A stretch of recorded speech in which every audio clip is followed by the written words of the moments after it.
Okay, this is it. Janthir Wilds is out, it's released, and that means it's tier list time. We're starting off with a banger here. Today we are going to rate every Guild Wars 2 expansion, including core and all of the Living World seasons, all of like kind of like the other releases, other bits of content alongside all of that. So we're going to rank it all. I will say this is going to be my perspective, by the way. I'm not pretending to be objective. I'm not even sure that you could objectively rank this. That doesn't really make a whole lot of sense to me. So this is from my perspective, like how much I enjoyed playing through it, how well that I think that content has held up, how often I'm going to go back to it, right? How much I enjoy playing through it, all that kind of good stuff. That is how this ranking is working. And this is going to be including all game modes. Because I'm a PvX player. I play PvP, PvE, and World versus World. So if PvP sucked, that is going to affect the rating, of course. And of course, if World vs. World is really good, that's also going to affect the rating. So I am going to be evaluating this in all areas of the game throughout. And also a big part of it is going to be about community morale as well. Like how much hype the game had, right? Like at that particular point, like, you know, how exciting that expansion was to play through. All that kind of good stuff. So we're doing the content level, and we're also doing the meta level of the game. So like, was it competitive, right? Like how the community was, like how exciting the launch was, right? In addition to the content as well. Okay, I think I'll just do it in order, actually. We'll just start over here and just go through all of them. I think that makes sense. And of course, we get to place Janthir Wilds last. That makes sense. And I guess that's also in kind of chronological order. We're going to be going through in chronological order. As you can see, we're starting with the core game and ending with Janthir. So, let's get started, shall we? So, number one, the core game. This is a really interesting one to me, because this was almost, in some sense, and this is usually the case with games, right? Like, the peak of the game is usually the launch a lot of the time. There's a couple of notable exceptions, but that's just because, like, there's so much hype, right? There's so much content going on there.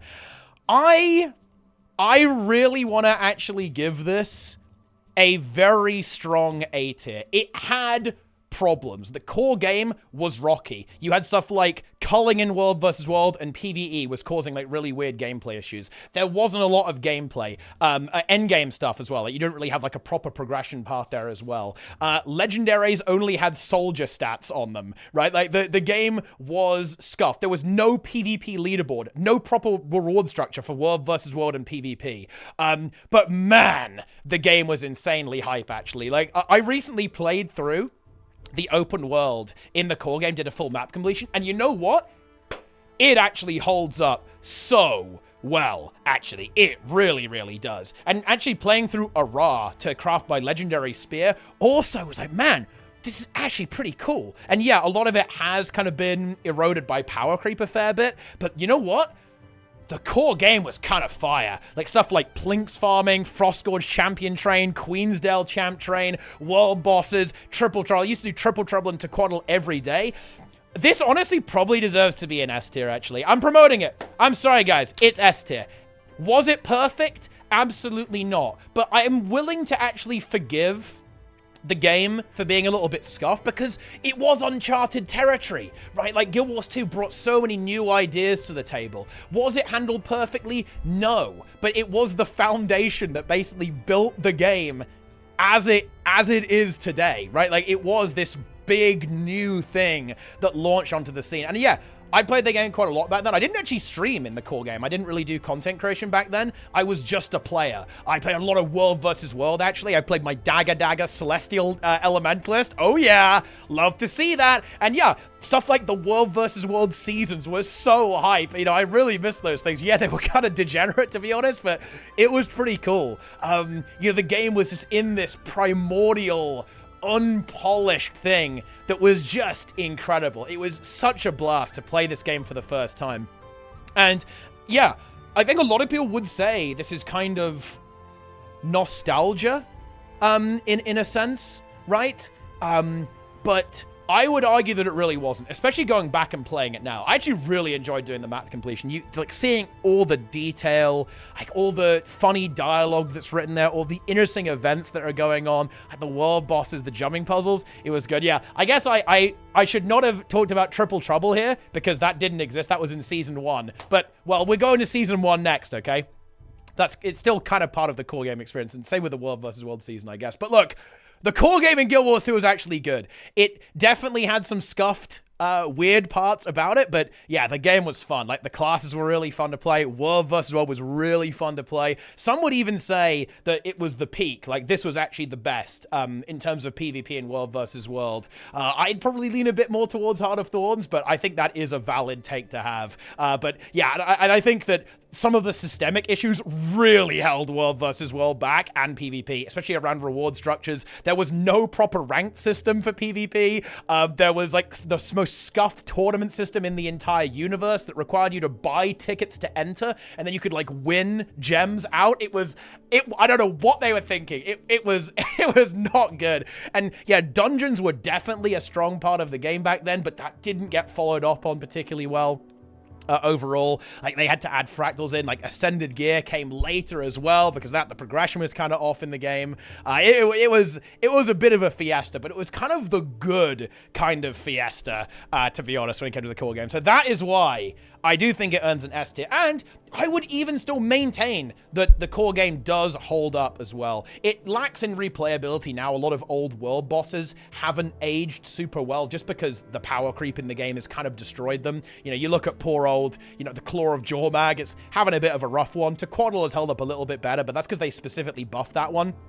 But yeah, core game, S tier in my mind. It has to be there. I'm really glad that I replayed it, actually. This is the only expansion I didn't replay on Zero to Hero, actually, because I just, went to the expansion content, but I'm really glad I did, actually. I would have rated this lower, probably, if I hadn't replayed it, because I just wasn't familiar. I didn't really have it fresh in my mind. But now that I have replayed it, and I've done everything, I've, had that full experience, immersed myself in core Guild Wars 2 again, yeah, it actually deserves S tier, to be honest. It absolutely deserves S tier. So Season 1 is up next. Season 1, look, some people have nostalgia goggles for Season 1. Season 1 was scuffed, guys. It was scuffed. I kind of need to think about where I would put this overall. I want to say it's going to go in C tier, to be honest. I do like the remaster, actually. I think the remastered version is a little bit better, but it still is, it is not peak Guild Wars 2, let's put it like that. It had some high points, and, the thing about Season 1 and 2, I think, is that it's interesting as a player looking at it now, because you can see they were figuring out what to do. Right? Like, how are we going to maintain content for the game? They didn't want to do expansions back in the day. Some kind of context here, right? We can have a bit of a history lesson for Guild Wars 2. Like, they wanted to have this thing where they were releasing content every 2 weeks. And guess what? That meant sometimes during a week, like, your gameplay was like pressing F to put up fences alongside a road. It was weird. It was very unusual. And then that content actually got removed from the game permanently until recently, when they kind of added it mostly back into the game.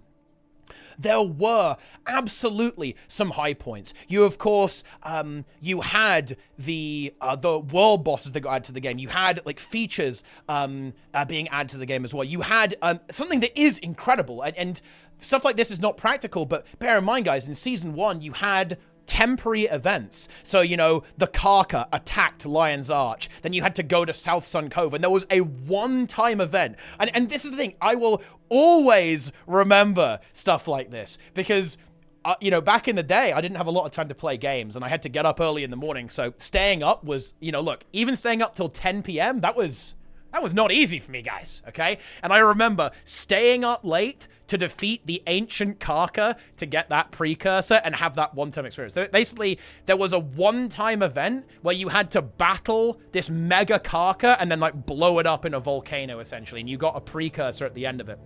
Or you had a very high chance to get a precursor. I got Howl, and then I made Howler out of it years later, actually, but I still did. But that's not the point. The point is that was insane. I would love it if they actually brought that back as well as, like, maybe an event once a year, almost like a festival. You have that one-time experience again.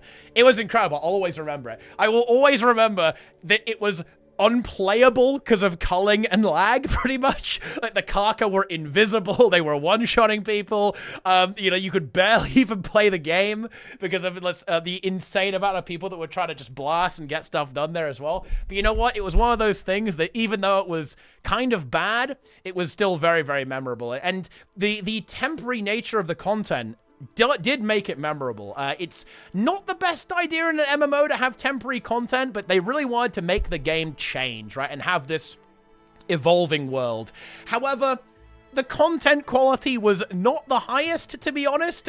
Certainly not as good as anything in modern Guild Wars 2, that's for sure. But I do really respect the idea. It was a real attempt at innovation. And that is something that I will really point out in early Guild Wars 2. Man, early Guild Wars 2 was innovative. It really, really was. They brought so many new ideas to the table. We, of course, do still see that in more modern Guild Wars 2, but the early version of Guild Wars 2, it really felt like the sky is the limit, right? They would do anything and just completely throw crazy stuff at you a lot of the time with what they wanted to do with the game.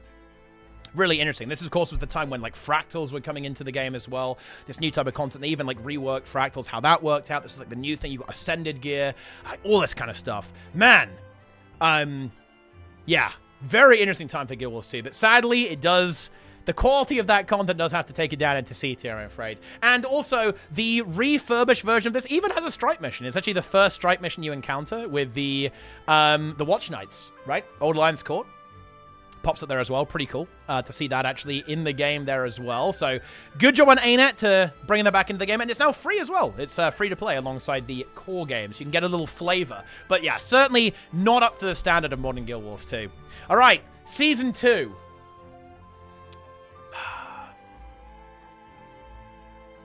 Season 2. It's better. Actually, is it even better than Season 1? It's probably a little bit better, but man, I do not like Season 2, actually. I don't think it's very good. I think it's got to go in C tier alongside Season 1, in my opinion. This was not great, in my opinion. Again, it just really kind of suffered from the quality, I think. If you compare the quality of the storytelling and the actual gameplay of Season 2 compared to anything in modern Guild Wars 2, it is not great. They added new maps, and actually, that I have to give them credit for this. Especially if you look at Silver Wastes. If you look at Silver Wastes,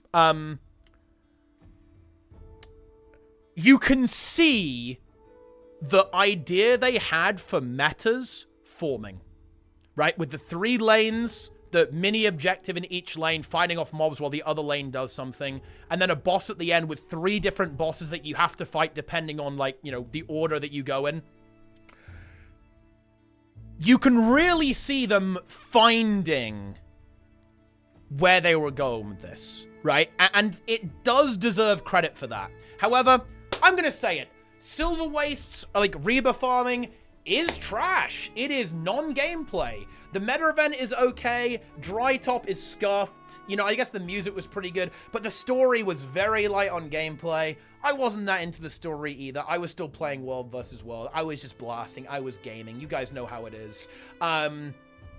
It was a bit rough. It definitely felt like Season 2 was like, okay, we need to gear into an expansion now. We're changing the model a little bit, where we're not doing the insanity of like an update every 2 weeks. And it was pretty clear at this point they were kind of moving into an expansion. And that did kind of get people a little bit juiced up. People were definitely hyped. They dropped this sick HOT teaser at the end of Season 2. Oh man, that was electric. I will admit that. Just because of that, I don't think I can put it above C tier, because again, to be frank, the content is extremely mediocre, but it was pretty hype just because of that, to be honest. It really, really was.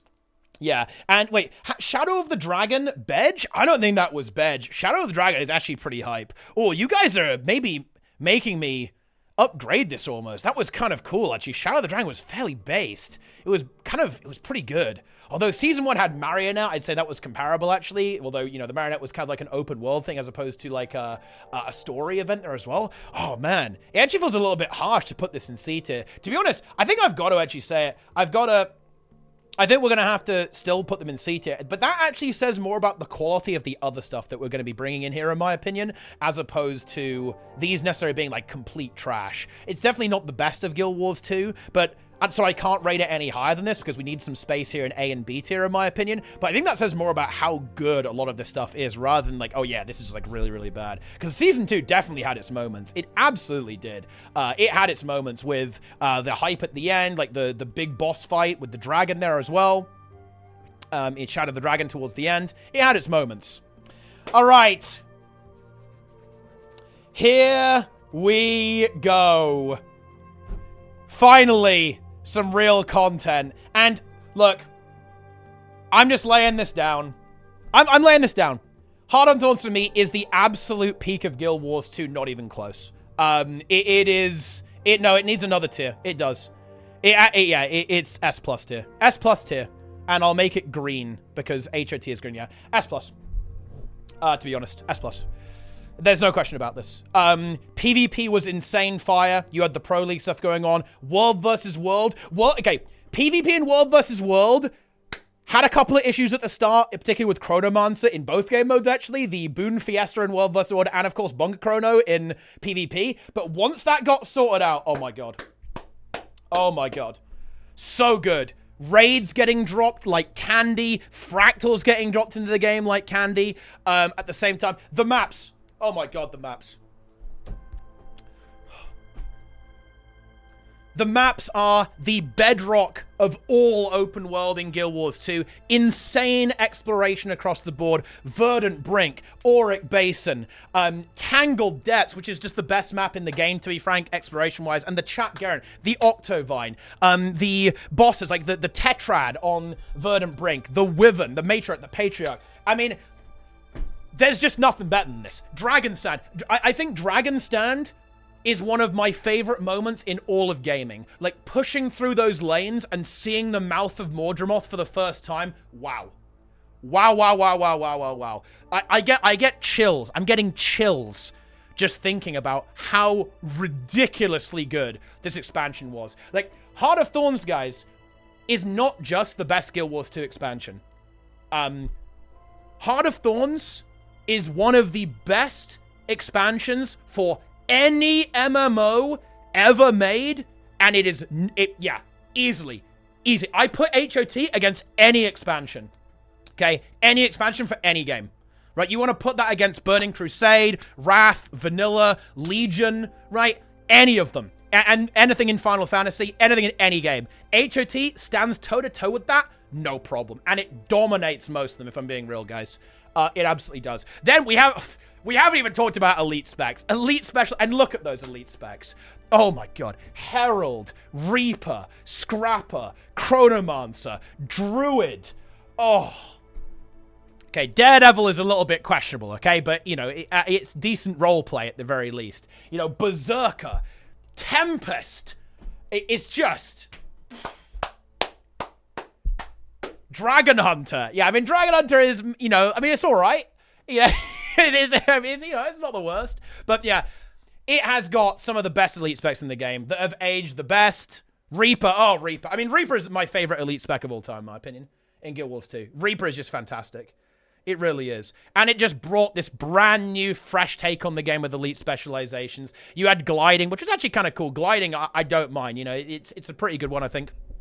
Desert Borderland was a little bit questionable. We don't talk about that. Okay, and Stronghold. I mean, look, they tried, okay? They tried. It's not perfect. You know, HOT wasn't perfect. And I guess we could complain about it as well in this regard because I will say this. If you are a story player, the start of HOT was rough. And I acknowledge that, and I admit that as a flaw, okay? At the start of HOT, it was raids, fractals, PvP, world versus world, big open world content, Dragon's End, Octovine, Auric Basin, grinds, right? Like, big group content. And I love that. That's the kind of stuff that I love in MMOs and in gaming. And I will completely acknowledge that the story actually wasn't that great. Especially when I replayed it on Zero to Hero. The story is fairly mediocre, if I'm being honest, playing through that. And again, there was a content drought at the start of HOT. It was a long time before we actually got to Season 3. It was mostly raids and fractals, and of course, the PvP and World versus World stuff that was going on at the start of HOT. But for me, Heart of Thorns is just beyond anything else the game has ever released. Easily the peak of the game for me. Some of my best memories are playing World versus World with my guild in Heart of Thorns, playing the raids of my guild in Heart of Thorns, and playing PvP and so on as well in this game mode. This was, in my opinion, peak Guild Wars 2 for me in every area that I really feel strongly about. Like, the hype was insane for this. This is where all of those Colin Johansson hype train memes coming from. It was like the first expansion. It landed with a massive explosion, added so much to the game. So much to the game. It really did. And all of it was fantastic. Like, all of the content, all the updates was just incredible. It was peak content for the game, and again, you can see how well it's aged. Like, it breaks my heart to see how brutal the power creep has been to Dragon's End in particular, and a lot of the other meta events, but they still hold up with their gameplay. They're still some of the most commonly run content to this day because of how much people enjoy them and how relevant they actually stay. So Heart of Thorns is just S+. It honestly, maybe even S++, right? Like, it genuinely does feel to me like a step above anything the game has ever released in terms of like how insanely good this expansion really was. I would always recommend players start here, and I would actually love to see this kind of be part of a very core new player experience in Guild Wars 2, because Heart of Thorns to me is a perfect representation of everything that is good about this game. It really is. Yeah, we haven't even talked about the music, but yeah, the music in HT is insane. It is so good. Like, the maps are insane visually, awesome exploration, awesome music, awesome NPCs, awesome everything. I admit it, I simp for Heart of Thorns, guys. It is the God expansion. It is the God expansion, to be frank. Oh yeah. Oh yeah. Do I have anything else to say about HOT? I don't think so, actually. I think we've said enough. Okay, so next up is going to be Season 3. And Season 3, I actually view as a bit more favorable than I think many people would. I feel like Season 3 actually gets itself into A tier. Because you had the raids coming out. Wait, was that wait, I think that, yeah, there was still a raid in Season 3, right? Yeah, there absolutely was. And you know what? The maps are really cool. Like, they didn't go into adding metas to them. They had bosses on them. And actually, I think it's really worth talking about this here as well. These maps were very replayable on launch because they were basically the only reliable way to get Ascended Trinkets. So one of the best ways to get Ascended Trinkets was by grinding these maps. So they were very relevant. They're not relevant anymore. They actually have been obsoleted by more modern gear acquisition methods, but these were mega replayable on launch. That is worth noting with this. But it has some of the most beautiful maps ever made. I know some people are scarred by Aurora on Draconis Mons, but Draconis Mons for me is one of the best maps in the game. I think it is a absolute feast from an environmental perspective. And a lot of the maps are Bloodstone Fen, Ember Bay, Bitterfrost. Okay, it looks pretty good, bit unfinished. Get those Team 3 memes in here as well. Like Lake Doric, yeah, that one's all right too. A lot of people love that stuff. But like, oh, we're so hyped for Lake Doric. It was okay. Siren's Landing, boom! Slamming that epic jump also. We got Chalice of Tears in there. We got Searing Ascent. That one's not that good on Draconis Mons. But everything else is pretty good. Season 3 was really good. The story was very solid here as well. It kind of had that political intrigue to it, I would say. We had this new model of patches coming every 3 months or so. They continued to add extra content. It did slow down a little bit when it came to raids here, of course, but that's because, you know, well, you know, Wings 1 through 3 didn't go super hot, if we're being honest here in terms of player retention overall. But yeah, Season 3 is definitely up there. I think very, very strong. Flubbed the story a little bit with the Balthazar fake out at the end, but okay, we can deal with that. You know, like, it is what it is, my friends. It absolutely is what it is with this stuff. Yeah, Season 3, good. Definitely has lost some of its replayability, but I will say this. I think that some of the replayability can actually be brought back to these maps, because I really enjoyed it when ArenaNet did, like, the Season 3 rush. So they had, like, a bonus week where everyone was doing Season 3. And I was actually really surprised at how much I enjoyed going back to those maps and playing them again, actually. It was very, very high tier, actually. It was absolutely some high tier stuff. And yeah, I think, yeah, the chat is pointing this out. This all Season 3, I think you guys are correct in this. I believe that these releases, yeah, Nightmare Fractal and a Shattered Observatory Fractal were in Season 3. Which, again, some would say are the best fractals the game has ever released in terms of group content.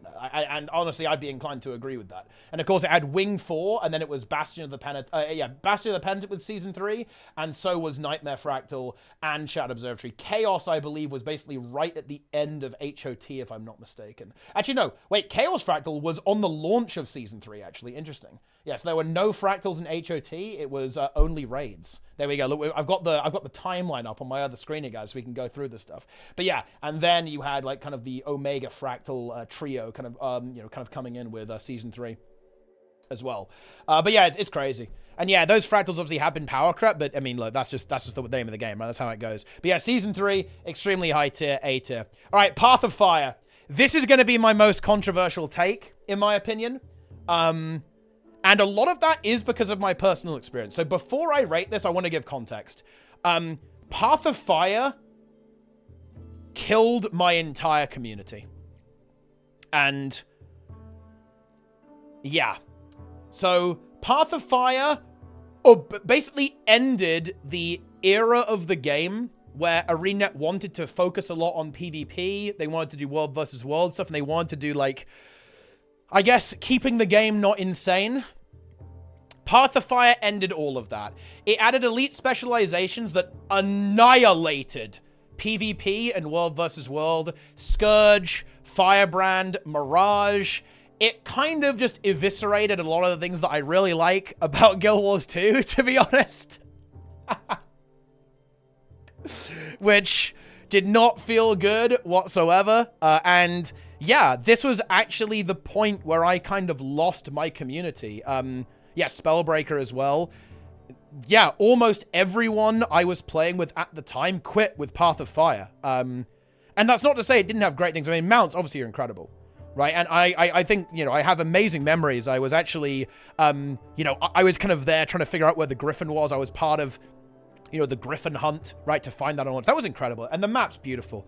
Like, the soundtrack, incredible, right? Visually insane, like really cool maps to explore around, but it really lacked the replayability. You didn't have metas on these, really. Not really. There weren't like open world bosses. Bounties were kind of scuffed with this. The story was solid. It was definitely the strongest narrative that ArenaNet had delivered in an expansion package. That is for sure. It was really impressive, very cinematic, really setting the tone for Season 4, which, of course, by the way, one of the key things about Path of Fire that didn't go well in HOT was there was no content drive. It was expansion, then bam, right into Season 4. And mounts were fun. They absolutely were. But mounts came with a price, and that price was that it destroyed the integrity of old content. All of that exploration in HOT and core became way less relevant because you could just jump over stuff and run past everything.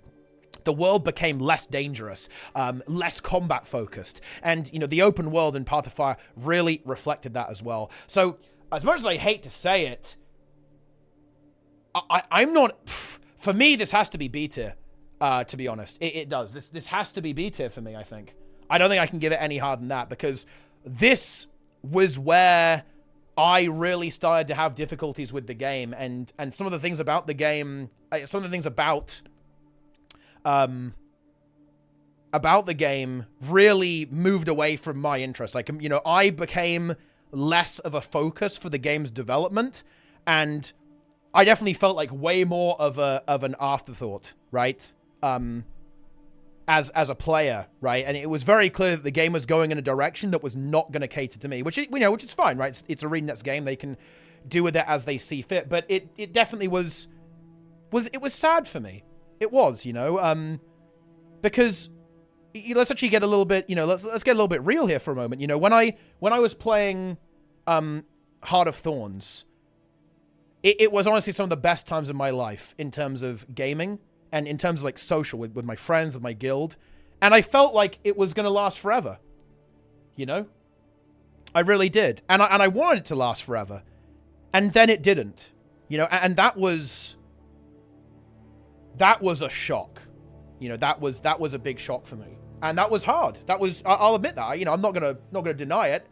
That was hard for me. It was. It was. It really was. And despite it, you know, being a fantastic expansion in many ways, and I think that, you know, for many people, and by the way, I'd love to see other people's tier lists on this. Would love to see what you guys think of this. For many people, I think Path of Fire will be rated, and correctly so, very highly, actually. You know, I think that there are many very good reasons to like this, especially if you're a story-driven player, if you're a player who really loves the exploration features and mounts, of course, and all that kind of stuff. But for me, yeah, Path of Fire was pretty brutal because World vs. World became way less fun. PvP became way less fun.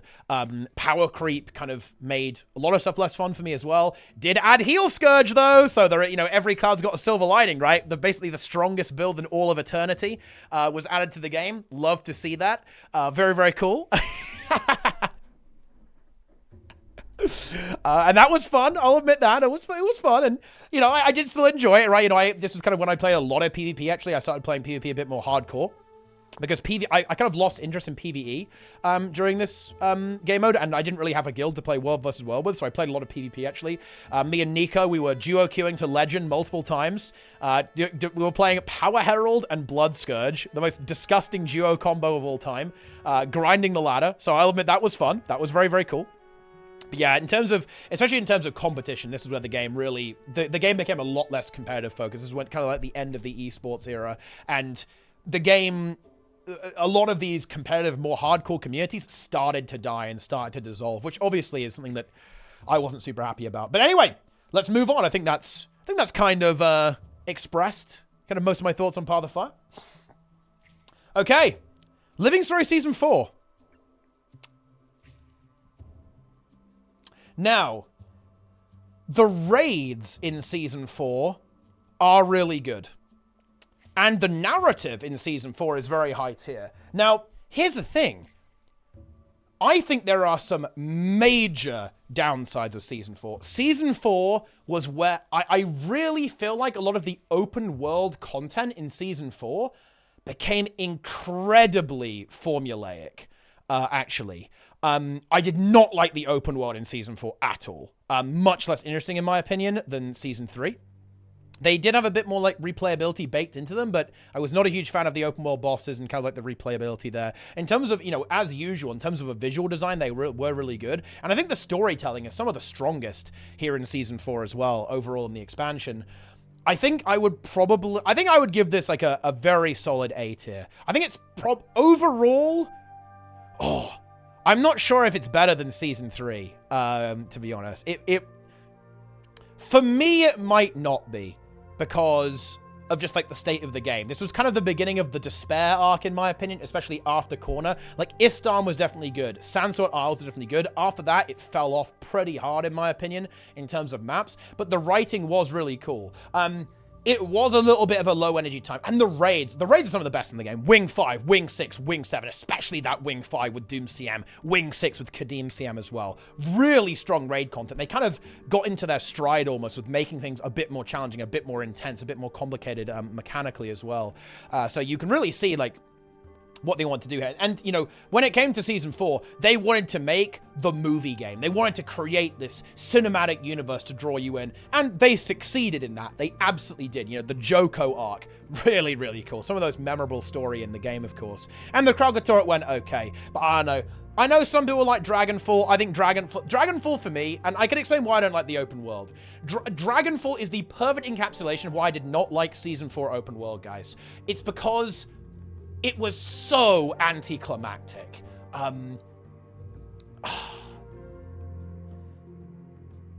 You're fighting an Uber Dragon, and you beat him down by, like, popping pimples on him. Like, dude, come on. What's going on? It was so underwhelming in terms of the actual encounter design. Like, the actual gameplay did not match up. You know, you have this crazy, one of the best tracks in the entire game, which is Kralkatoric's theme. It is a absolutely breathtaking track of music. And it's just blasting at you while you're just jumping and, like, basically attacking blisters. It's like, what are we doing, dude? What is going on here? We needed that Dragon's End, Dragon Stand, Sue-1 encounter, but it just did not connect there. So, you know, it's funny, actually. The open world is what let me down in Season 4, I think. Story, good. Raids, good.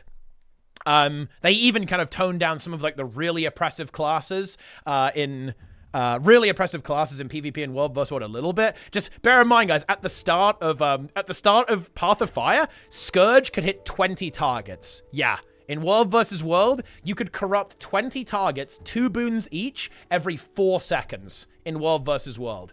You could actually just solo carry, like, 1v10 with, like, Scourge builds and Spellbreaker builds, all this kind of insane stuff there. So, oh, yeah.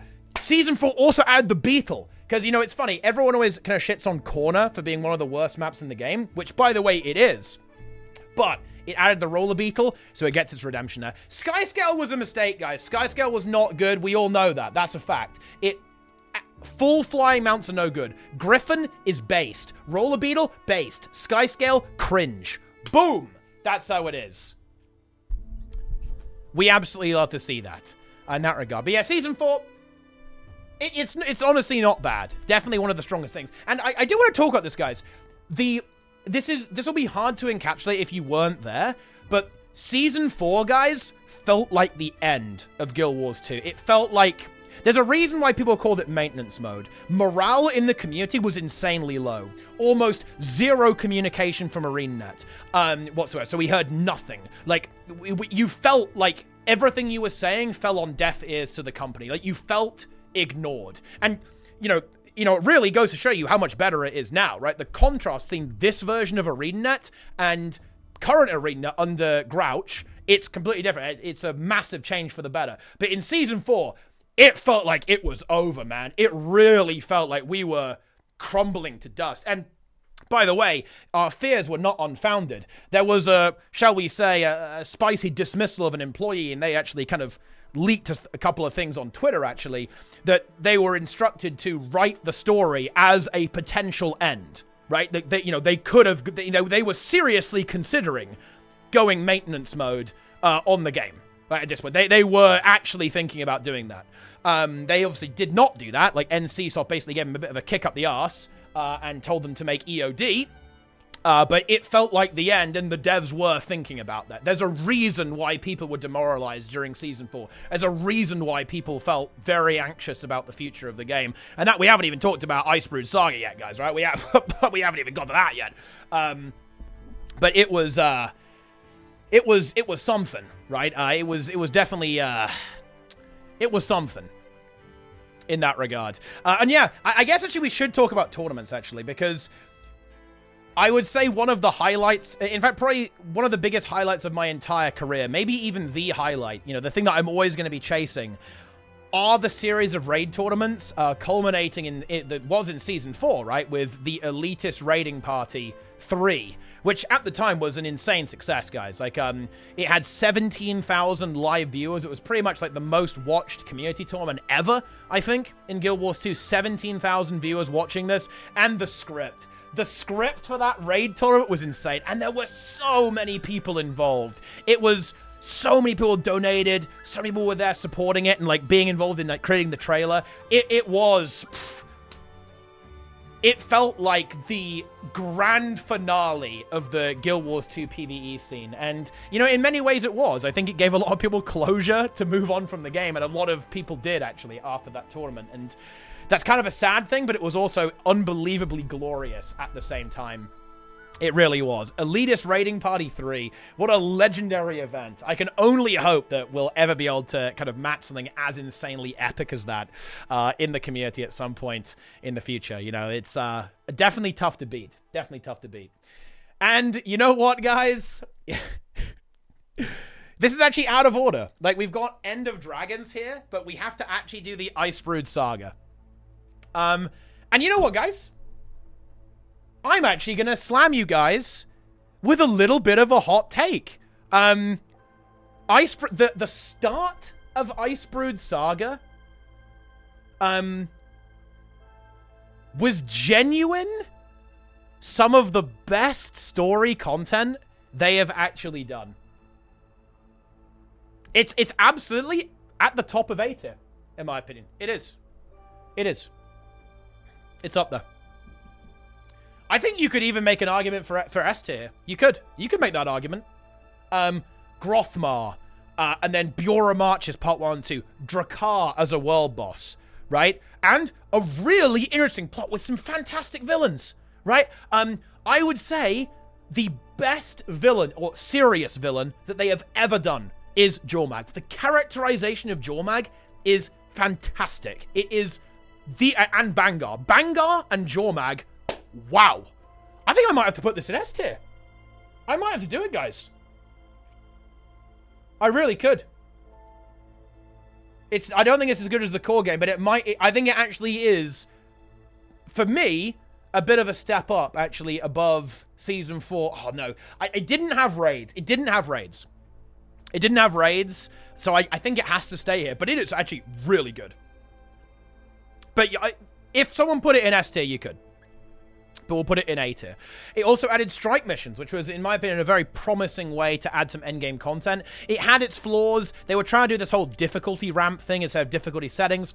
That doesn't work. They figured that out now, but only it took them a couple of years, but not a good idea. But they were good. You know, Bone Skinner, classic. Whisper of Jormag, classic, if not, you know, a little bit buggy. Then you've got Cold War and Forging Steel, less classic, but, you know, they exist. They absolutely do.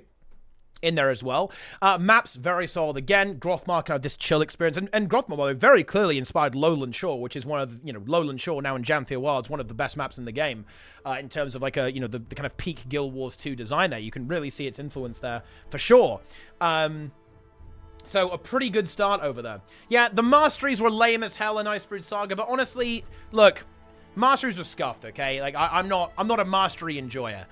Overall, I'm not really into that. Yeah, it's funny. Like, the Icebrood Saga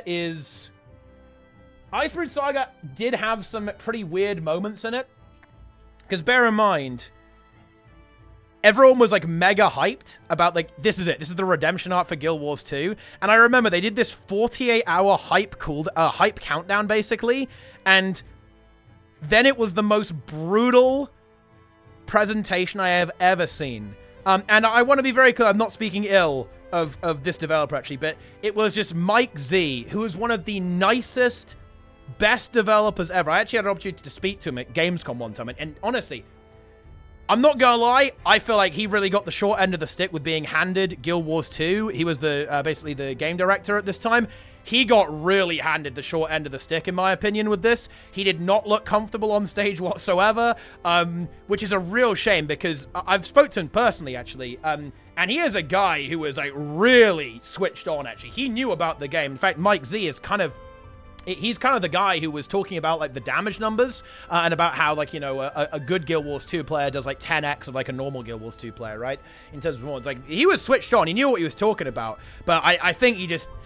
Not the right time and place for poor old Mike Z, I'm afraid. This was a rough time in the game's history. Because the thing is, they had this mega hype announcement, and then they didn't say anything. They basically said, oh yeah, there's, like, Living World coming. Icebrood Saga, right? Like, yeah, here it comes, guys. Big hype. And the thing is they really undersold it. They undersold it so much. They actually had some really cool features coming as, like, some really cool content being added to the game in Icebrood Saga, but they just did not sell it. The trailer was pretty cool, though, actually. I love what they did with Jormag's characterization there, actually, in the trailer. It was pretty damn hype, actually. But they just did not... Yeah, they spent half the time talking about the game, made a couple of jokes about nobody playing PvP in World versus World, okay?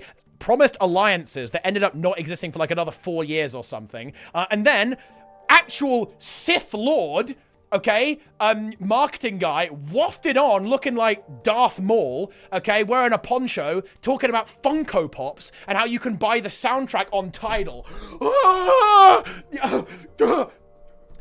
It's seriously, that presentation is the kind of thing that marketing teachers tell their students like as like a bedtime story while they're tucking them into bed, right? Like, you know, ooh, you better be good. You better be a well-behaved student. You better do your homework on time, or you're going to end up like that, right? That's going to happen to you if you don't do it. Like, if you don't eat up all of your vegetables and be a big, strong marketer, that's going to happen to you, okay? Yeah. Oh, that was rough. Oh my God. That was brutal. But this is the really sad thing, is that Icebrood Saga does have a bad rap. Like, the map content was actually good. The story was really solid and well written, to be honest. Like, the visuals, the graphics, the bone skinner, right? It was actually really solid. Some of the best content they've added. I will say, I've got to complain about this, guys. They really hyped up the Bone Skinner in one of their streams, and then it was like barely involved in the story and was just kind of like a side event. I wish they'd made the Bone Skinner the focus, actually. It would have been so good. Oh no, yeah, Roy actually went there as well. No, yeah, Roy actually went there in person before he worked at ArenaNet to see this presentation, because he was expecting for this like mega hype, and then like, oh no, that was so brutal. Oh, yeesh. You hate to see that, guys. You absolutely hate to see that. Okay, I think that's enough of Icebrood Saga. Did I miss anything about Icebrood Saga? They did add Sunquar Peak as well, right? They did Sunquar Peak. That was a good fractal on CM, actually. It's one of the better fractal CMs. Very good. Shame it's only one boss, but pretty good. But I think, guys, I believe it's about time to talk about why Icebrood Saga has such a bad reputation. Introducing, and this tier list specifically separates these two things for actually a couple of reasons. Not just because I rather like the start of Icebrood Saga, but also for another reason that we are going to talk about here. Introducing Icebrood Saga champions. So, Icebrood Saga was split into two very distinct parts, and I kind of want to explain why a little bit. So, ArenaNet were basically forced to stop doing Icebrood Saga. The original plan was to essentially, for want of a better word, put the game on the back burner while they were working on other projects. And I guess that's actually some really important context to talk about that was going on. We don't know the full details on this, but ultimately, guys, somewhere after Path of Fire, ArenaNet stopped focusing on Guild Wars 2. To be frank, to put it, to put it bluntly. They were very much looking to develop other games, and work on their next major project. And Guild Wars 2 essentially was on the back burner, and the main focus of the studio was developing other things. And by the way, that's another reason why people were despairing in Season 4. And Icebrood Saga was that plan. Icebrood Saga was the way that they were going to keep adding content to the game at a lower budget while they were working on these other projects. However, the other projects did not work out, putting it mildly. And this led to Mike O'Brien leaving the company to form his own studio, Manorworks, who are now working on Bird Simulator as their first game. And, a lot of, unfortunately, very tragically, layoffs at the company. NCSoft basically, well, I mean, I guess we don't explicitly know that, but yeah, NCSoft swung the axe and said, actually, no, make an expansion. And that is exactly what happened. Now, the casualty of war here was the Icebrood Saga dropping off a cliff. Okay, and yeah, it didn't go well. So when they were developing Icebrood Saga, they had to basically stop doing that and make EOD. But here's the issue. They hadn't finished the story. And this is my theory, by the way. And I've got a good reason to believe this. We can't get into that too much, but we'll give the summary.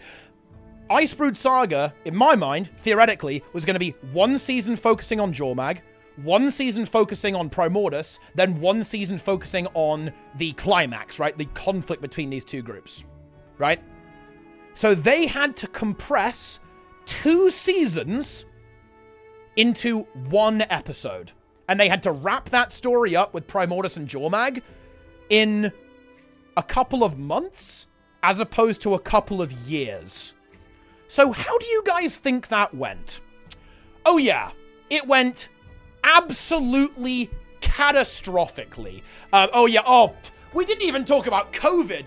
Oh, no. Yeah, COVID also soured people on Icebrood Saga because they didn't have any voice acting, by the way, for some of the stuff in Drizzlewood Coast, some of the later episodes. And even though the content was good, it was like the Drizzlewood stuff, Drizzlewood Coast episodes, there was no voice acting because of COVID. Oh, no. Oh, and that really made it worse, too. Oh, that was just rotten luck, to be honest. That was, oh, boy, that was rough.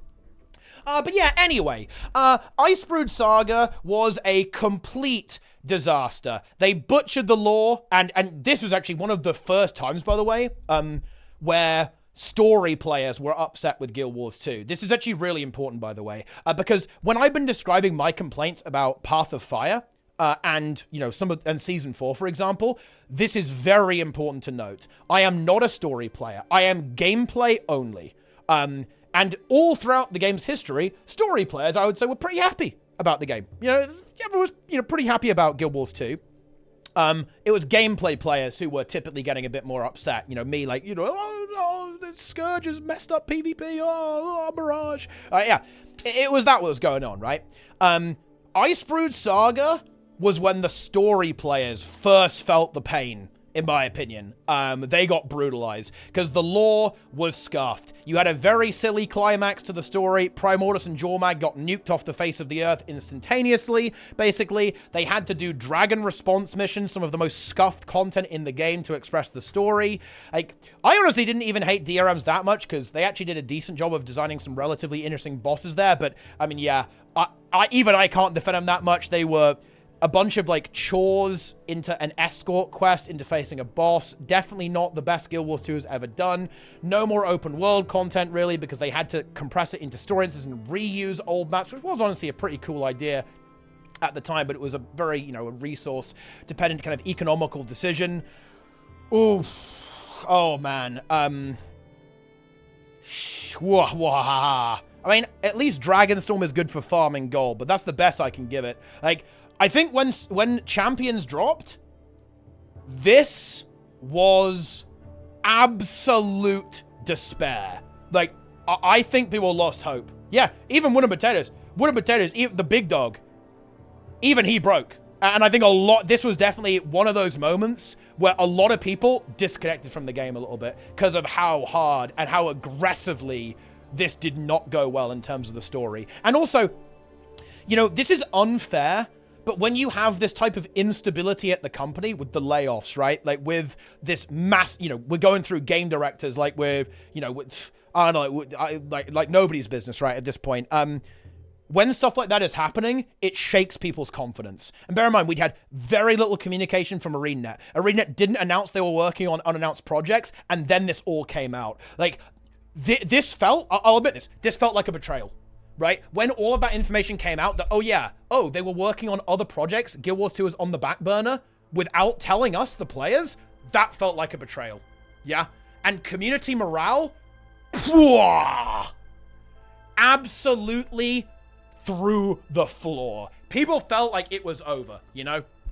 And that is why I think this has to be our first D tier. This was one of the worst parts of the game's history, maybe even the worst and darkest part of the game's history. It was not good. The content quality was not good.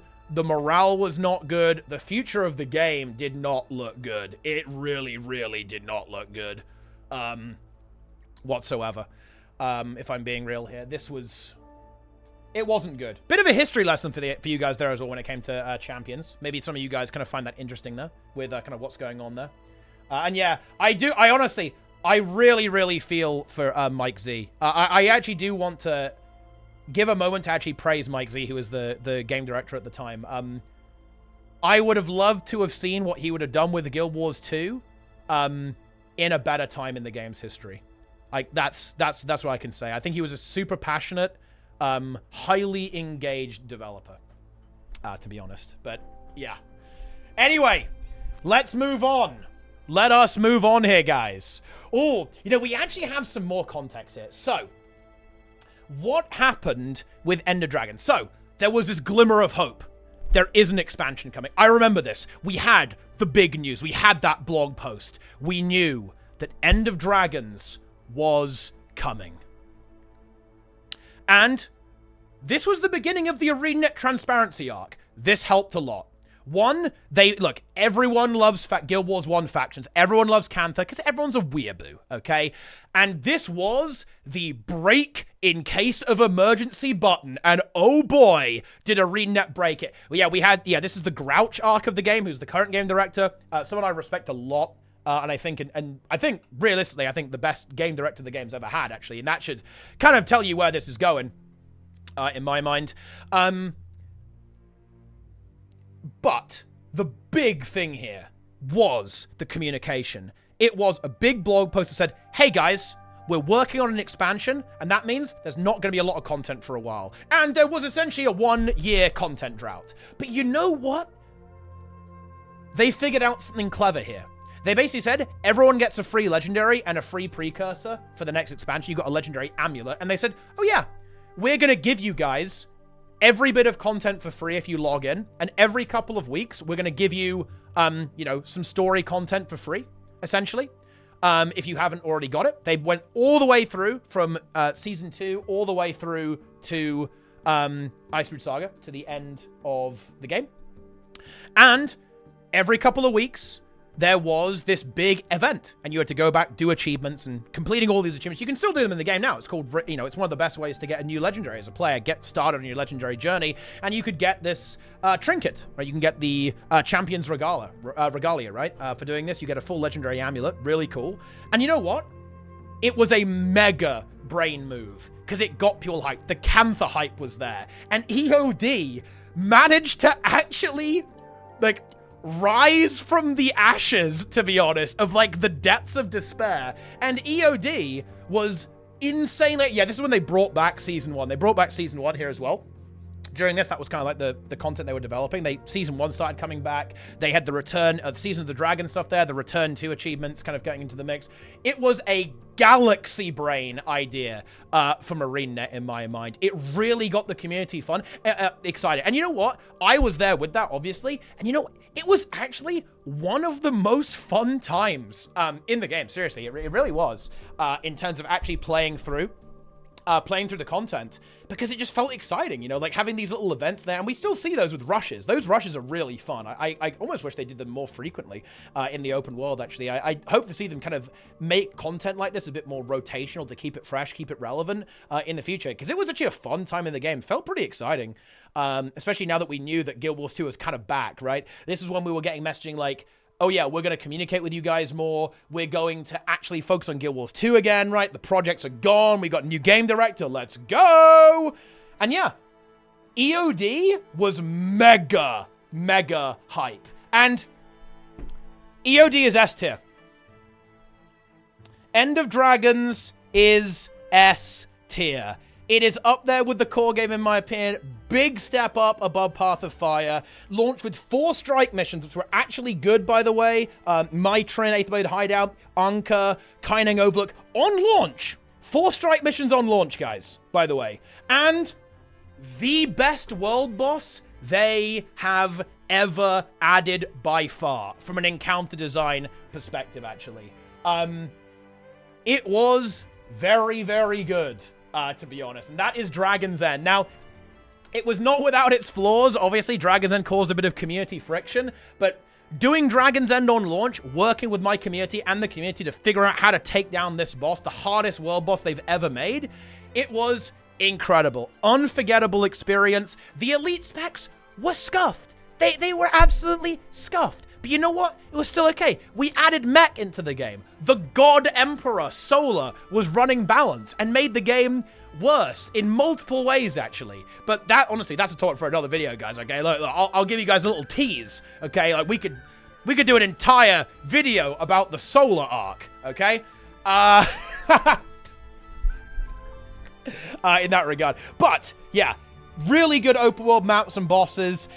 Kinding Overlook, bit of a miss, but Saitung, really good. Ekavold, I quite like that one, good boss there. And Dragon's End, fantastic world boss. Maybe a little bit long as an overall meta event, and like having a full map entirely oriented on the meta was a bit much in my opinion, but the boss really made up for it in my opinion. It's just so good.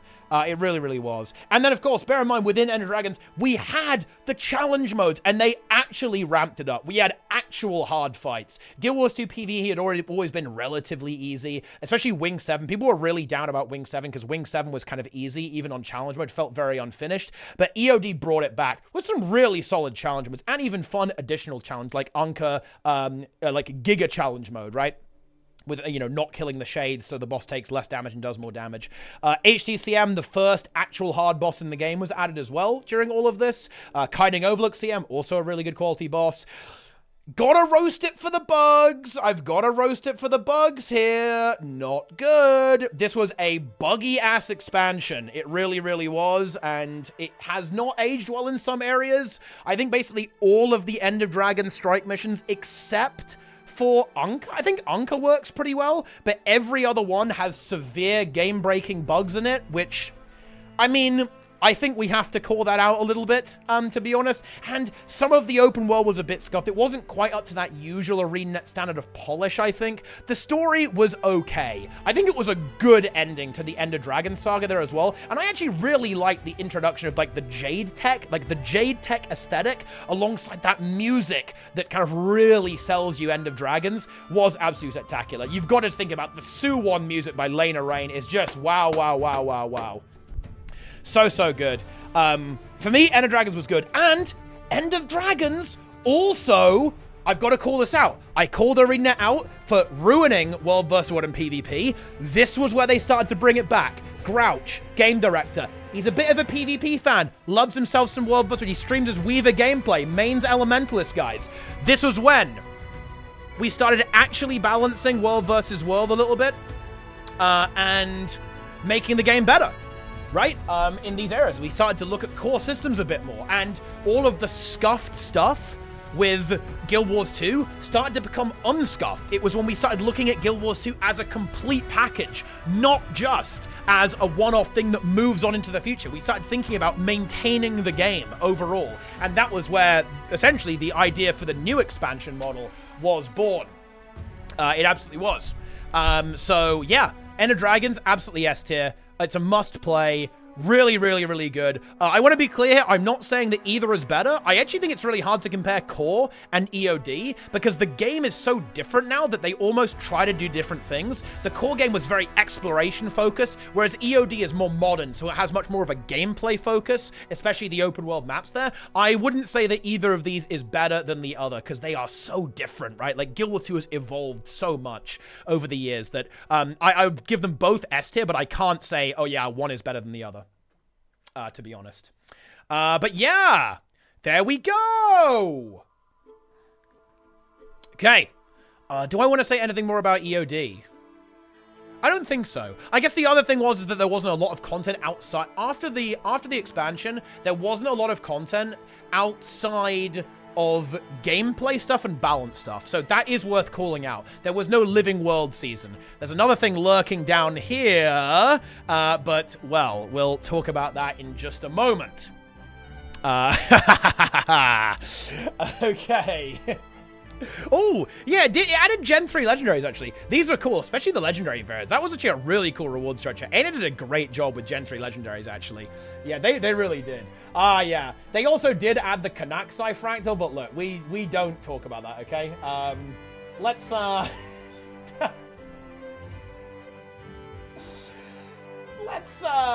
discuss that, guys, okay? Yeah, we don't need to talk about that. Right. So, moving on.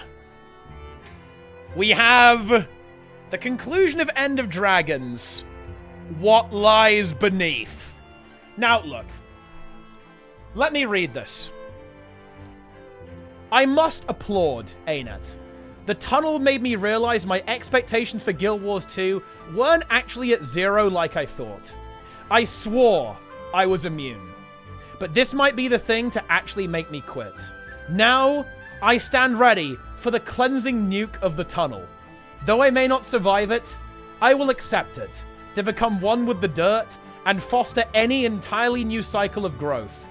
This is a Guild Wars 2 player's ultimate calling. It is time. That is how people responded to this update. Yeah. I mean, look, I think people were maybe expecting a little bit too much, realistically, but this was not good. It really did not work out well whatsoever. This, unfortunately, has to go to D tier, I think. To us, it's got to go to D tier. It is some of the worst content in the game. Maybe it actually deserves to be in C tier. It's better than Champions. Nah, it's better than Champions, actually. It's going in low C tier, I think, actually. Yeah, the site, dude, look, the Fractal arc is rough. Silent Surf is pure despair. It was basically a strike mission they turned into a Fractal. Oof. Yeah, that was not good. That really, really was not good. But yeah, I'm actually going to put it into C tier. Because, you know what? Hear me out, guys. The first half of Guyala Delves, the map, is actually quite good. The part that sucks is the tunnel, and that is the second half. The first part of Guyala is not that bad. It's mediocre. It's very mid, but it's all right. The siege event is not too bad. I honestly don't hate the map. And the story wasn't bad. I know people didn't like this. I thought it was really funny when you kind of go on a date with, you go on a date with Rama, right, and try and wingman him, right? Okay, I thought that was pretty funny. I like that. Yeah. Yeah, the map is pretty as always, obviously. I did quite like the music on this map. The second part of the map is like pure despair. Probably the worst open world content in the history of the game, I think. But the first half is okay. I didn't mention this with EOD, actually, but I actually quite like the story in EOD was a lot more light-hearted, a bit goofier than usual. I like that, but I understand that rubs some people the wrong way, and that's fair. In my opinion. But yeah, what lies with it is better than Champions, guys, okay? How could you possibly say it's worse or equal to Champions? It's way worse, okay? Way better than that, okay, at the very least. So yeah, and look, they had to wrap it up because we knew they were doing their new model. They were bringing out Secrets of the Obscure. They were doing the next expansion. They had to wrap it up, guys, and just get it done. Like, yeah, it was rough. The map is not that good. You got the gas mechanic. The first half's all right. You got the fishing in there as well. The second half is scuffed as hell. Story was all right. Silent Surf was also despair. This is when, like, the Fractal players, like, abandoned all hope. And, well, they had no idea what was coming. More on that later. But, yeah, it's like low C tier. Low C tier. If you want to imagine it in your head, guys, just imagine that I've made an E tier for Icebrood Saga Champions and like it's D tier here. If you want to imagine that, you can imagine that. I don't think it's necessary, but if you want to imagine that, you can. Okay, let's continue. Oh, hang on, guys. I am actually going to go ahead. I have to log into the game real quick, and actually, we need to tell the story about the tunnel. Guys, I forgot to tell you guys the story about the tunnel, and I am actually going to have to interrupt the current message to go back because it's such a good story that it actually does need to be told. So we are going to go ahead and do this right now. So, guys, the tunnel. Why did this map cause despair? So, when this map released, they said, oh yeah, we're going to be expanding the map in the second update. They released this map in 2 parts, like part 1 and part 2. Now, people had a huge amount of copium because this text here, Guyala Delve, it was actually here on launch. And because maps have their text in the middle, this made people think that, oh, the map is going to double in size when they release it for the second time. And people pointed this out on Reddit, and they were actually really excited. They wanted to see more Janthir. They wanted to see this, like, the big second part, like, epic finale to the meta event and so on. And, here's the thing. Some people broke out of the map, and they found the tunnel.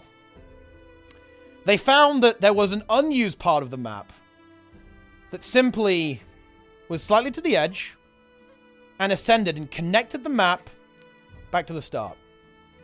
This was referred to as the tunnel theory. People coped. You know, Darren's is on record saying there's no way it's just a tunnel. There's no way that it's only that. And that, you know, like, it will be more than that. And then do you know what happened, guys? A patch happened, and the text moved from here to here. And all of a sudden, the people realized that the patch was coming, and it was going to be a tunnel. Many people were driven mad. This is when the trees entered the mix. This is when the trees started to join the Twitch chat. And insanity took hold. People broke. People were cleansed from the game with the horror of the tunnel. And that's the tunnel story. There you go. That's how it is. Now, new game director, new vision for Guild Wars 2, guys. We're moving up in the world. We're doing yearly expansions. And here comes Secrets of the Obscure. Now, so, up until now, we had expansion, Living World season, expansion, Living World season, right? Now, we are basically fusing those two concepts and putting them into the same thing. So you buy an expansion, then you get like a year's worth of content with that, like over the, it gets released over the months, every 3 months or so. And then we actually go into another expansion. So, how did it go? This is their first try. This is their first go at this. And it was definitely a little bit rocky. It was basically half the amount of content you get, but in half the time, right? That's kind of how numbers work, right? The big thing for me is that there really was not a lot on launch, right? There was not a lot on launch whatsoever. Because you didn't have the new weapons. You had weapon mastery, so you could use any elite spec weapon on any build, but not the new weapon. That came 6 months later. There were 2 strike missions on launch, but only norm modes, and the norm modes were kind of weird. They were very easy with quite a lot of health. They weren't that much fun, really, to be honest. Ooh, we might need to actually make a new tier here. The open world maps in Soto were also bad. They looked pretty, and I love the soundtrack of Soto, actually. I guess, look, if you want my full opinion on Soto, guys, you can watch my review. I'll have that link below. I did a full retrospective breakdown of everything in Soto, so you can take a look at that. But the story was really good. I love the trailer they did for this with the Ceres teaser. Oh, it's so good. It's so good. It really, really was. I almost feel like we do actually need another tier, because Soto on launch for me was actually very rough.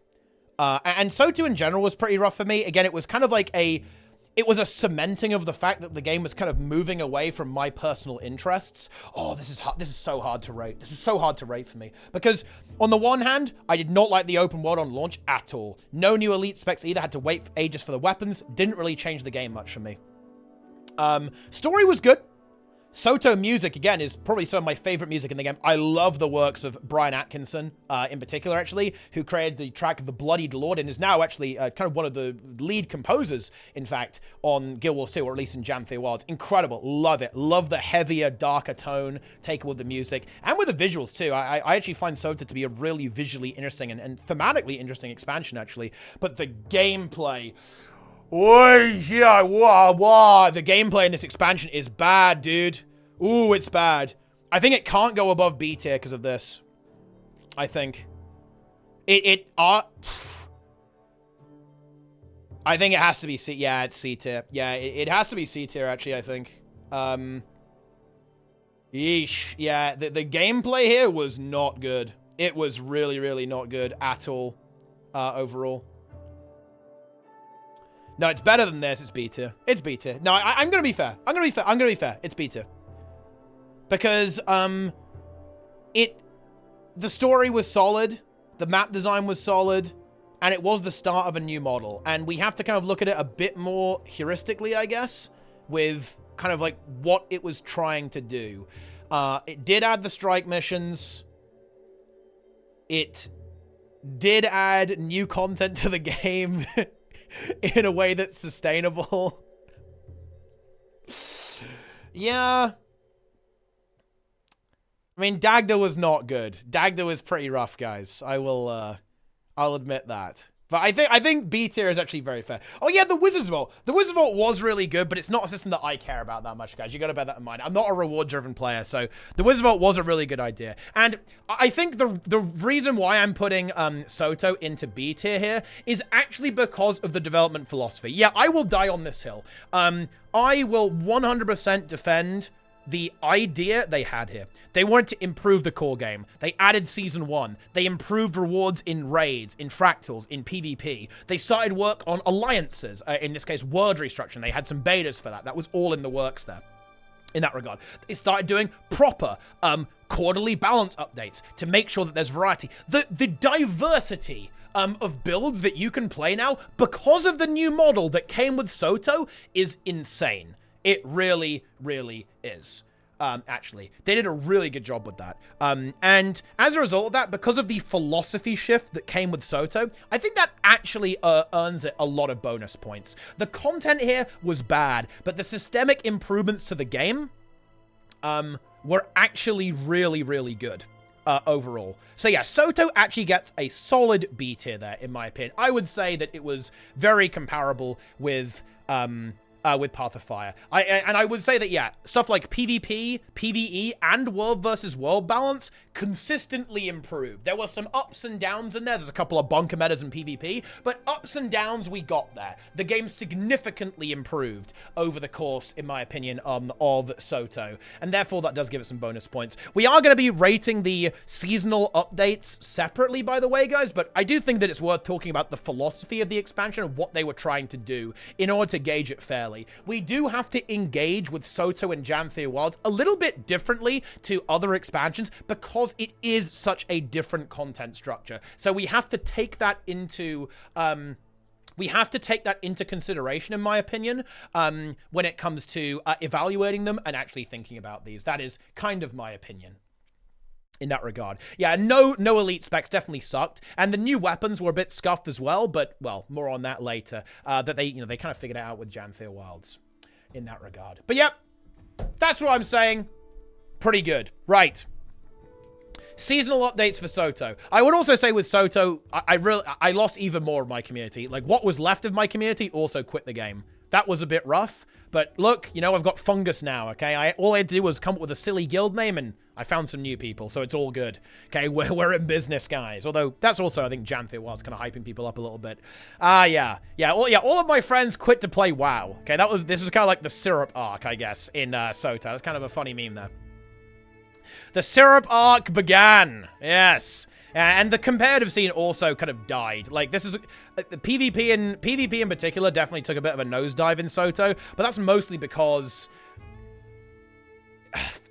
this is a complex one, right? Like, PvP was like slowly dying since Path of Fire, really, and like the death spiral started happening. Nothing really specific happened in Soto that caused it. It was just like critical death spiral started happening in PvP in particular, because it just been on decline for such a long time. PvP, actually, in terms of like the way the game is, I think it's been getting... Ooh, man, this is almost another video topic. Like, every expansion, the game gets more complex, right? Because there's more combat options and like more things you can do, and Soto did add a lot of that, and the game is just getting more and more complex. This did make it... The game is, like, consistently harder for new players. So even though, like, from a balance perspective, I think PvP got better during Soto, I think it's been consistently worse for new players. That's kind of what's caused the decline of PvP. PvP for new players right now is a bit rough. Baptism of fire and all that. It is quite fun once you get the hang of it, though. So, you know, it is what it is. Anyway, let's continue. Seasonal updates. Oh, this is so hard for me to evaluate this, actually.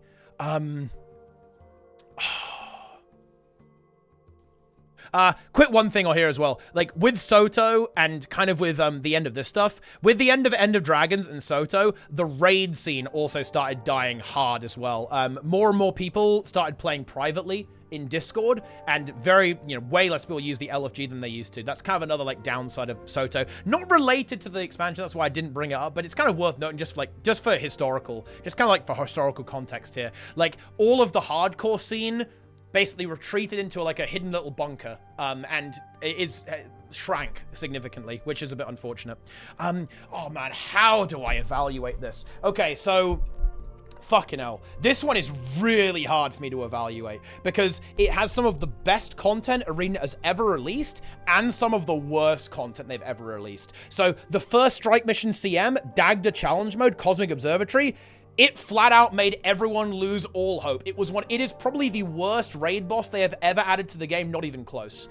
It is an absolute unmitigated disaster of an encounter. It made people abandon all hope for the game, and again, a lot of people quit, I think, who were into raiding and so on. The open world maps were not good. The story was incredibly short, right? The story took a crazy tonal shift that really screwed it up, like moving away from kind of like the dark, edgy arc to actually the demons are good. They're just oppressed, right? Completely ruined the story overall. Not a good ending, not a good villain, not good open world maps. Not good. However. And yeah, it collapsed the raid scene because of how bad Dagda was. Like, the raid scene took a big hit with Dagda. But Cerus challenge mode is probably one of the better encounters they've done. Maybe the best encounter they've ever designed and added to the game. It was very, very good. Is that enough to actually redeem these updates? For me, a little bit.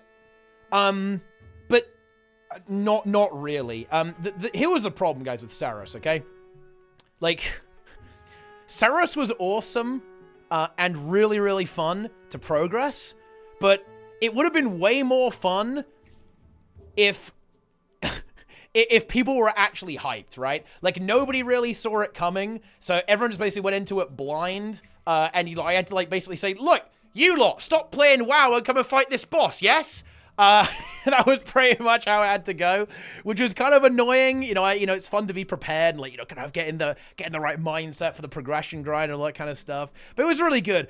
I don't think I can actually give it, I don't think it can redeem itself, though, just because Cerus was good. Because especially then we had Lonely Tower afterwards, which is easily the worst fractal they've ever added. Oh, my God.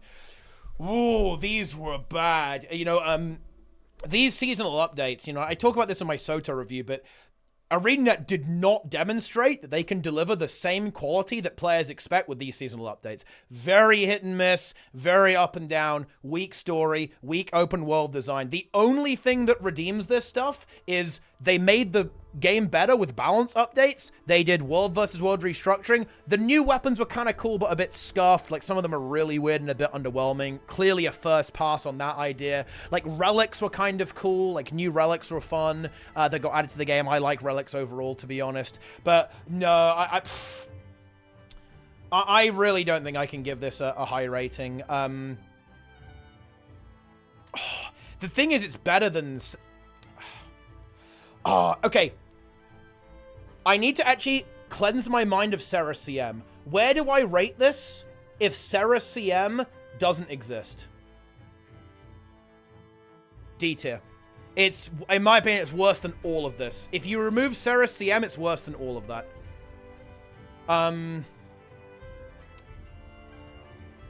But that's not true. But how... Oh, I actually don't know where to put that. I actually don't know, guys. I don't know. Here's my problem. Here's my problem, guys.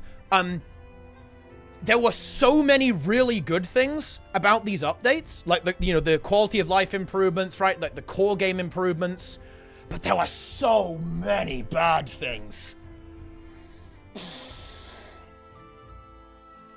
I think it actually has to. I think it has to stay in B tier, because it's got really, really good things and really, really bad things. I think it averages out. I think the core game... Okay, let me put it like this. This is how I see it. The core game improvements are actually straight up A tier. Lovely graphical setting improvements that they added to the game. They added a bunch of quality of life, like better in-game settings as well. All that kind of good stuff. Like DirectX 11 being added to the game, improving performance. That was a big part of that as well. Like UI improvements, reward improvements across the board, compressing down currencies as well. In my opinion, were also really, really good. World restructuring also being added. There was some really, really good quality of life that they were able to do because of these seasonal updates. That goes into A tier. But stuff like Dagda CM, Lonely Tower, the open world, like that is like down in the depths, man. Like it is not good. Like it's C tier at the absolute best. So I think I'm going to put this in B tier because the really, really good parts average out with the really, really not good parts. And I think equalize it in B tier. Yeah, legendary PvE armor is pretty good as well. No, I will absolutely defend that this is X-Pack content. Because one, I'm literally rating the seasonal updates, by the way. So yes, that is it. But no, the only reason those core game improvements exist is because of their philosophy change and this new model. That quality of life would not exist without the expansion. Therefore, it exists within this update, right? Like, improving the core game, making the core game better. I didn't mention balance there. Making the balance settings better is really good. Ceres is in there as well. B tier, hate me all you want. It's going in B tier. Worst case scenario, I put it in high C tier. At the absolute, convergences and convergent CMs. Those are pretty good. Yeah, Umbriel, that was pretty good. Yeah, I didn't even think about that. Actually, we had and by the way, convergence are going to be based in Janthir Wilds, by the way, guys. Okay, so that's up there. Yeah, B tier. It's in B tier. Worst case scenario, high C tier. Umbriel CM. Oh yeah. Oh yeah. Nice. Okay. And now, we actually come to the end, guys. We come to the end. Janthir Wilds. Where do I think Janthir Wilds is going to land? Or where do I think it lands? So, Janthir Wilds is the refinement of Soto. It is the new model. We have the new weapons on launch. We have 2 new maps, some really good maps, actually. The World Boss, the Homestead, Bears, a juiced up Warclaw. Where does this go? And I'm going to go ahead and put this in A tier. And let me explain why. Janthir Wilds. Let me put it like this.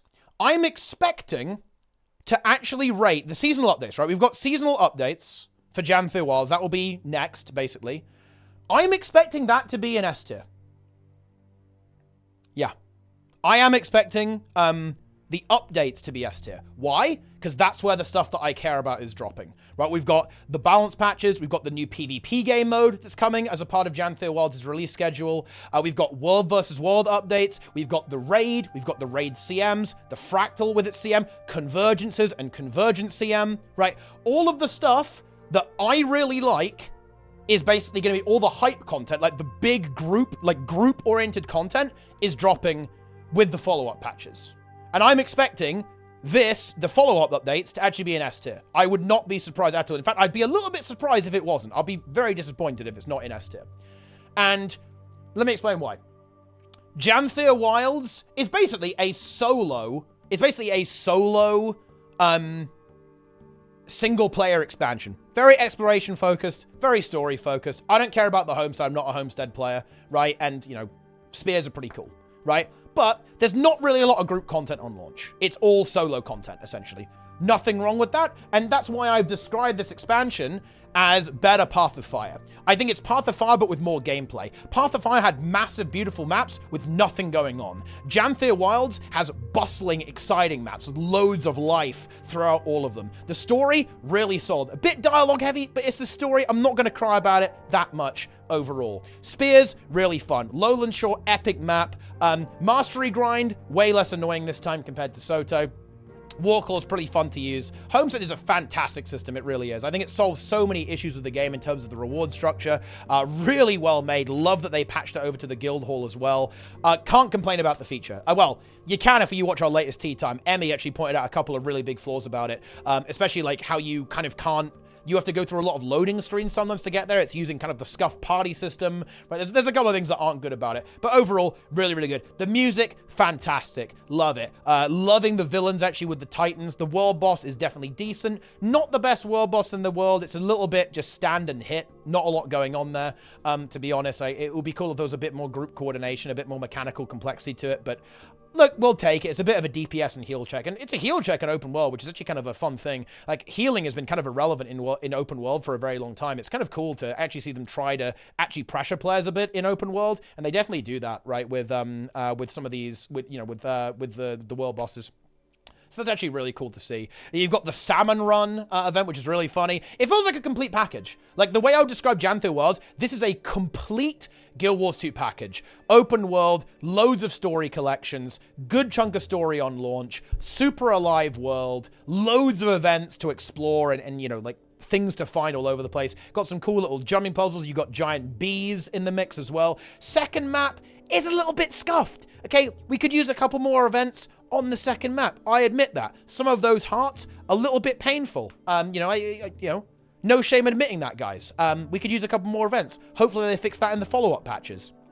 But yeah, Janthir Wilds absolutely is a better version of Path of Fire. Right, I think a really well-received expansion. Definitely a good chunk of hype. I think people are enjoying it. I'm enjoying playing the expansion as well. Lacks the replayability for me. You know, I'm basically done. You know, I'm kind of done with the game. I'll be, you know, I'll do that daily hearts, and then I'm basically done. I'm going to be just, I got to do it again on my main. I played my ult on launch, so I've got to re-get all the masters on my main, I guess. But other than that, I'm basically just like playing world versus world again. I'm not real, and you know, old content. There's nothing new in Janthir Wilds to me. Because again, it's like solo content, not group content. But that's why I'm saying that I'm trying to judge this for what it is, right? It does lose points to me. It would be S tier. If this was, if there was a Bog Queen convergence on launch, I'd be very tempted to put this into S tier. We've already heard from ArenaNet they want to make convergences harder and kind of like a really fun group challenge. If there was a convergence on launch, or the legendary spear was here on launch, this goes into S tier. It's close. It's nearly there.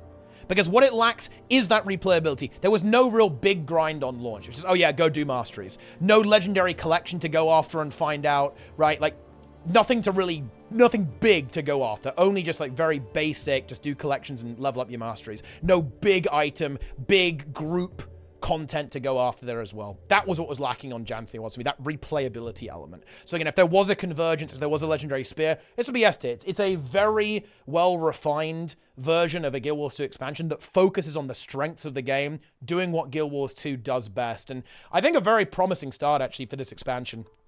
100%. And yeah, like the follow-up patches are where like the real content for me is actually going to kick in. Very interested in convergences in particular, and of course the raid and so on. And of course the future balance updates, right? Like the spears, I think, have landed. They've made a bit of a splash. They're pretty good. They've meshed into the game without completely breaking it, so that's nice. And going with a two-handed weapon, you know, it's such an improvement over the Soto weapons, right? The Soto weapons are scuffed, but the spears feel really good to use. I think they're going to fit into a lot of builds and like make some new possibilities happen. New relics as well are pretty cool. A lot more relics coming as well, like 6 relics every update, which is also going to hopefully bring some exciting things to the table at the same time. So yeah, I would 100% stalwartly defend Janthir Wilds as A tier as it stands right now. It is better than everything else here as well. Oh man, did I rate Soto too highly? No, I don't think I did. I think for me personally, having POF on like the same level as these is actually pretty accurate. I would, yeah, I mean, I was maybe a little bit too generous to Path of Fire. I think my tier list in general skews a bit generous. Maybe a little bit generous. I would maybe... The thing is, if I was going to do anything, I would just do this, right? I would do that, right? So Path of Fire, then Soto. I would have Soto in its own tier below Path of Fire. And then like that. I don't think I would move Path of Fire down. And I think that's actually it. There we go. We did it, guys. That is the official Guild Wars 2 all content and all expansions tier list. Shout out to Green Death for making this tier list. It will be linked below. I expect all of you to also make your own tier list and tell me what you thought was good and what you thought was absolute trash, because there's nothing quite like that, is there, guys? It's always a little bit of fun in that regard. But anyway, that is going to do it. Let me know what you think about this, guys. Let me know your own personal ranking for all of this content there as well. So make your own tier list, leave your comments, and of course, you want to see more content like this, guys? Follow the stream. Follow me live, guys. Watch live. How many people are watching on YouTube right now? What? Wait, a lot of... Wait, what? Hang on. Guys, shout out to YouTube. 732 people are watching on YouTube right now, and we've got 1,000 live on Twitch. YouTube is actually out of control right now. Shout out to YouTube, guys. Yeah.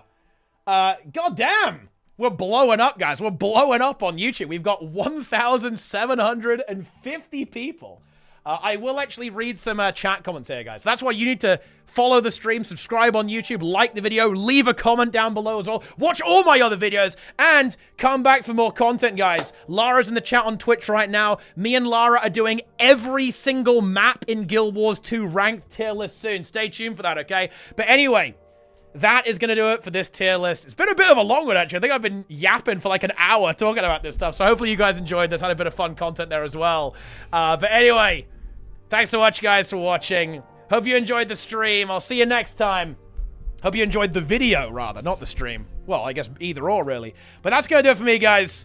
Like, follow, subscribe. Buy all of these Guild Wars 2 expansions relative to the tier list in order using my referral link. Or buy them all with the Ultimate Edition, guys. Ha ha ha.